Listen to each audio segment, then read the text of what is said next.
जय शिवराय मित्रांनो, मी स्वप्नील पाटील आणि आपण वाचतोय अनंत तिबिले लिखित गरुड झेप ही एक ऐतिहासिक कादंबरी। आज आपण वाचणार आहोत भाग 7वा। आपल्या कथेच्या निवेदिका असणार आहेत जिजाऊ मासाहेब। आज आमच्या स्वतःवरही विश्वास बसत नाही। कधी कधी तर वाटतं आपण एखादं स्वप्नच पाहत आहोत आणि स्वप्नाला सत्य समजून उगाच हरखून जातो आहोत। कदाचित असंच होत असावं। माणसाला जेव्हा अपेक्षेपेक्षा अधिक गवसतं तेव्हा काही काळ आपल्याला ते गवसलं आहे यावर त्याचा विश्वासच बसत नसावा। आमचंही तसंच झालं असावं। स्वारीने एका विशिष्ट हेतूने आम्हाला आपल्यापासून दूर केलं। पतीपासून दूर होणं म्हणजे सतीचं वाण पत्करण्यासारखं आहे हे स्त्रीशिवाय अन्य कुणालाही समजायचं नाही। पती हयात असताना पतीपासून दूर व्हायचं म्हणजे सर्वस्वाला मुकण्यासारखंच नाही का? प्राणापासून शरीर वेगळं केल्यानं शरीर म्हणजे निवळ मातीच नाही का? गंधाविना फुलाला तरी कोण मोजतो? कपाळावर कुंकुम तिलक रेखून, गळ्यात 4 काळ्या मण्यांचं मंगळसूत्र बांधून आणि हातात सौभाग्य चुडा लेवून सधवेचं जीवन जगता आलं असतं तर विवाहाचा घाट कुणीतरी जमवून आणला असता का? स्वारी कायमच्यासाठी नसेना का, पण काही काळासाठी आज ना उद्या येईल या आशेवर आम्ही काहीशा अधीर मनानं स्वारीशी प्रतीक्षा करू लागलो। पण स्वारीऐवजी ती वार्ताच आमच्या कानी आली, स्वारी कालवश झाल्याची। मासाहेब कानावर हाक आली आणि आम्ही गतकालातून बाहेर पडलो। समोर पाहिले आम्हाला मुजरा करत शिवबा उभा होता। आपण चलावं। कुठं? तुला विधी स्थळी। सारी तयारी झालेली आहे। पुरोहित आपल्याच प्रतीक्षेत आहे। एक क्षणभरच एक विचार विजेसारखा आमच्या मनात लटकून चमकून गेला। आज स्वारी हयात असती तर आमच्या समवेत स्वारीचाही तुला विधी, पण ते स्वारीच्या भाग्यातच नव्हते। आम्ही उठलो। तुला विधीच्या निमित्तानं आम्ही महाबळेश्वर क्षत्री गोळा झालो होतो। सारा परिसर रयतेने गजबजून गेला होता। वेदी तयार करण्यात आली होती। तिच्या भोवती कुंड सिद्धी व देवता स्थापिल्या होत्या। ब्राह्मण गुरु पुरोहित यांच्या वेद मंत्रोच्चाराने सारा परिसर पवित्र बनला होता। आम्ही तिथे पोहोचताच होमकुंड पेटले। दशदिक्या पालांना आवाहन करण्यात आले आणि तुला विधीचा आदला दिवस सरला। पौष वद्य अमावस्येचा दिवस। सूर्यास ग्रहण लागले। महाबळेश्वर मंदिरासमोरच तुला मंडप उभा करण्यात आला होता आणि या मंडपातच तुला तोरणे उभे होती। जवळूनच कृष्णा, वेण्णा, कोयना, गायत्री व सावित्री या 5 नद्यांचा पवित्र जलधारा गोमुखातून सतत झरत होत्या। ग्रहणाचा मोक्षकाळ सुरू झाला आणि शिवबाच्या आधाराने आम्ही तुला विधीसाठी तुला तोरणाच्या दिशेने सरकलो। सोबत शंभूराजे, येसू, सोयरा, सकवार सारी मंडळी होती। शिवाय मंडप सरदार दरकदारांनी गच्च भरून गेलेला होता। वेद मंत्रोच्चाराने सारा मंडप भारावून गेला होता।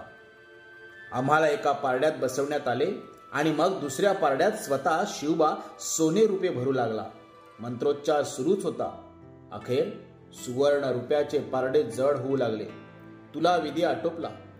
शिवबाने स्वहस्ते ते सोने रुपये गोरगरिबांना दान केले आणि शिवबा सोनोपंत डबिरांच्या समोर उभा राहिला।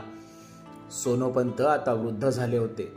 शिवबा समोर पाहताच ते मुजऱ्यासाठी वाकले, पण शिवबाने त्यांना वाकू दिले नाही। तो म्हणाला, पंत राजे, आज आम्ही मुजरा करतो आहोत आपल्याला। आम्हाला? हो, तुम्हाला। पण राजे, पंत, आपण आम्हाला पिताजी समान आहात। आपण सारी हयात स्वराज्यासाठी वाहिलीत। या ऋणातून मुक्त होणे स्वराज्याला शक्य व्हायचं नाही। तरीही मासाहेबांच्या नंतर आपली तुला करण्याची आमची इच्छा आहे। पण राजे, पंत, पुत्राचा हा हट्ट पुरवणार नाहीत का? राजे, सोनोपंत केवळ एवढंच उद्गारले। त्यांनी आपले थरथरते बाहू पसरून शिवबाला मिठीत घेतले आणि मग शिवबाच्या आधारानेच ते तुला तोरणाच्या दिशेने चालू लागले। वेद मंत्रोच्चारात विधिवत सोनोपंतांचीही सोने रुपयाने तुला करण्यात आली। तेही सोने रुपये गोरगरिबांना दान धर्म खर्च करण्यात आले। तेही सोने रुपये गोरगरिबांना दानधर्म करण्यात खर्च करण्यात आले। आम्हाला एक जुनी आठवण झाली. त्यावेळी शिवबाचं वय 23 सालाचं होतं.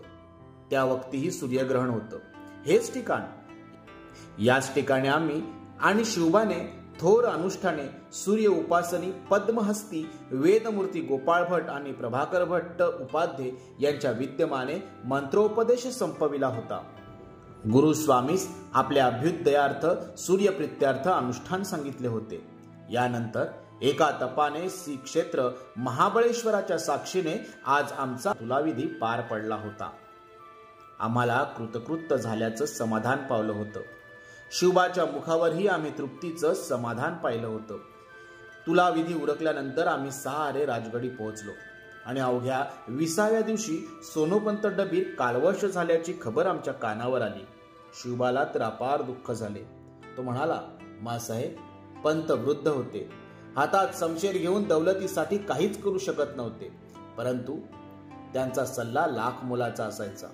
आज पंतांच्या रूपानं आम्ही लाख मोलाच्या सल्ल्यालाच मुकलो आहोत. शिवबा, नियतीच्या मनात जे होतं ते घडलं.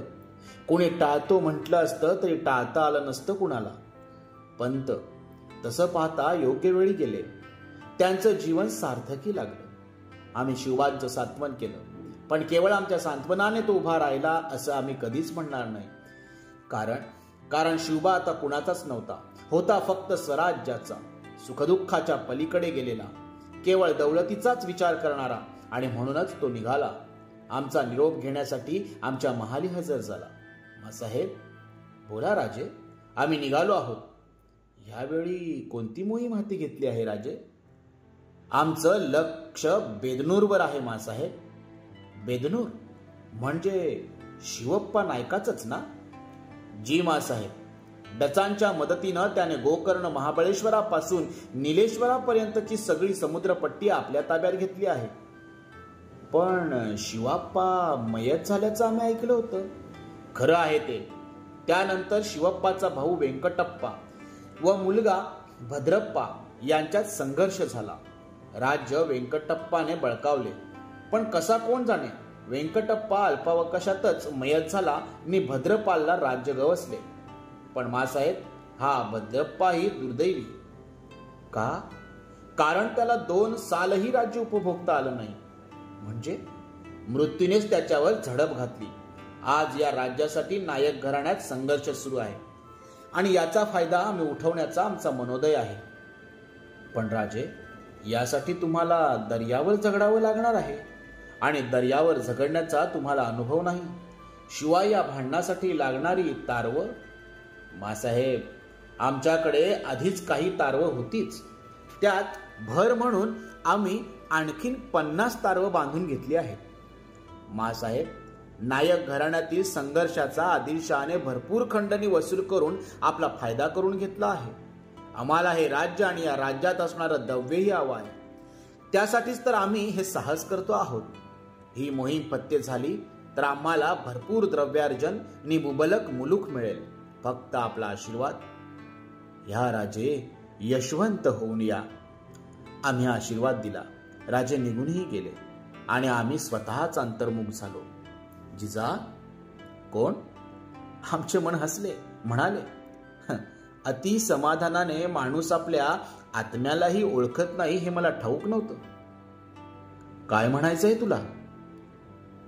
तू समाधानी आहेस ना? कल्पनेपेक्षाही अधिक गवसल्यानंतर माणूस समाधानी का असणार नाही? म्हणजे शिवबा एवढं भव्य दिव्य करेल असं वाटत नव्हतं तर तुला? खरंच वाटत नव्हतं. म्हणून आज आम्ही जे पाहतो आहोत, अनुभवतो आहोत, त्यावर आमचा विश्वासच बसत नाही. साहजिकच आहे. यवन सत्तेविरुद्ध जाण्याचं सहज आज पावेतो एकानेही केलं नव्हतं. सगळे स्वाभिमान विसरून यवनांचे चाकर बनून राहिले होते. स्वकीयांवर होणारे अत्याचार डोळ्यांनी पाहून पुन्हा यवनांचीच तरफदारी करत होते. विरोध पत्करला फक्त शिवबाने आणि तो तडीसही नेला. तुला अभिमान वाटावा अशीच गोष्ट आहे ही. थोरल्या मासाहेब, कानावर हाक आली आणि आम्ही भानावर आलो. येसू धावत आत आली होती. तिचा चेहरा रडवेला दिसत होता. डोळेही आसवांनी डबडबले होते. ती मुजरा करून गर्दन झुकून उभी होती. हे येसू, आम्ही हाक मारली. जी थोरल्या मासाहेब. काय झालं ग? स्वारी आमचं ऐकत नाही. काय ऐकलं नाही शंभू बाळराजांनी? स्वारी घोड्यावरून रपेट करून आली, मग आम्हालाही घोड्यावर बसण्याचा मोह झाला. आम्ही पुढे सरकलो तशी स्वारी म्हणाली. काय म्हणाली तुझी स्वारी? बायकांचं हे काम नव्हे असं म्हणाले शंभूराजे. हो.